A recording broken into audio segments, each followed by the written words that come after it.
ഇതൊന്ന് കേട്ടു നോക്കൂ നിങ്ങൾ. തൗബ ചെയ്യാറുണ്ട്. കാരണം അത് നമ്മൾ എല്ലാ നിസ്കാരം കഴിഞ്ഞതിന് ശേഷം നമ്മൾ മനസ്സിൽ ചെയ്ത പാപങ്ങൾ പൊറുക്കണം, തൗബ ചൊല്ലി മടങ്ങുന്നത് വളരെ നല്ല കാര്യമല്ലേ. തൗബ എല്ലാ ദിവസവും ചെയ്താൽ കിടക്കുമ്പോഴല്ല, നിസ്കരിച്ച് കഴിഞ്ഞിട്ട്. ഇശാ നിസ്കാരം കഴിഞ്ഞ് ഞാൻ ഓൾറെഡി എല്ലാ നിസ്കാരത്തിലും ഞാൻ തൗബ ചെല്ലാറുണ്ട്. എല്ലാ നിസ്കാരത്തിൻ്റെ കൂടെ തൗബ ചെല്ലാറുണ്ട്. സുജൂദിലേക്ക് പോകുന്ന സമയത്ത് നമ്മൾ സുബ്ഹാനല്ലാഹ് കഴിഞ്ഞതിന് ശേഷം നമ്മൾ സുജൂദിൽ കിടന്ന് തന്നെ പഠിച്ചതിനോട് നമ്മുടെ തെറ്റുകൾ പറയുന്നത് വളരെ നല്ലതാണ്. അതിന് കുറച്ചും കൂടെ പവർ കൂടുതലാണ്. ഞാൻ ജാസി പറഞ്ഞ എനിക്ക് വളരെ ഇഷ്ടപ്പെട്ടു. ജാസിയോടും അല്ലാത്തവരോടുമായിട്ട് പറയാനുള്ളത്, തൗബ സ്വീകാര്യമാവണമെങ്കിൽ 3 ഷർത്തുകൾ പാലിക്കണം. അതിൽ ഒന്നാമത്തത് ഐ യുഖ്ലിയ അനിൽ മഅസിയ, ഏതൊരു തെറ്റാണോ ചെയ്തത് ആ തെറ്റിൽ നിന്ന് വിട്ടു നിൽക്കലാണ് ഒന്നാമത്തെ ഷർത്ത്.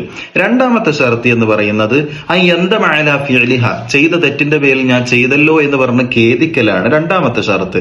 മൂന്നാമത്തെ ഷർത്ത് ഐ യഅസിമ അല്ലാ യഊദ ഇലൈഹ അബദ, ഇനി ഒരിക്കലും ഞാൻ അതിലേക്ക് മടങ്ങുകയില്ല എന്ന് ദൃഢനിശ്ചയം ചെയ്യലാണ് മൂന്നാമത്തെ ഷർത്ത്. ഇത് 3 പാലിക്കപ്പെടാതെ ഒരിക്കലും തന്നെ തൗബ സ്വീകാര്യമാവില്ല. നമ്മളിങ്ങനെ തെറ്റ് ചെയ്യുക, വീണ്ടും തൗബ ചെയ്യുക, അതുകൊണ്ട് കാര്യമില്ല. ഈ ഷർത്തുകൾ പാലിച്ചുകൊണ്ട് വേണം തൗബ ചെയ്യാൻ. അള്ളാഹു നമ്മയൊക്കെ നല്ലവരിൽ ഉൾപ്പെടുത്തട്ടെ. അസ്സലാമു അലൈക്കും.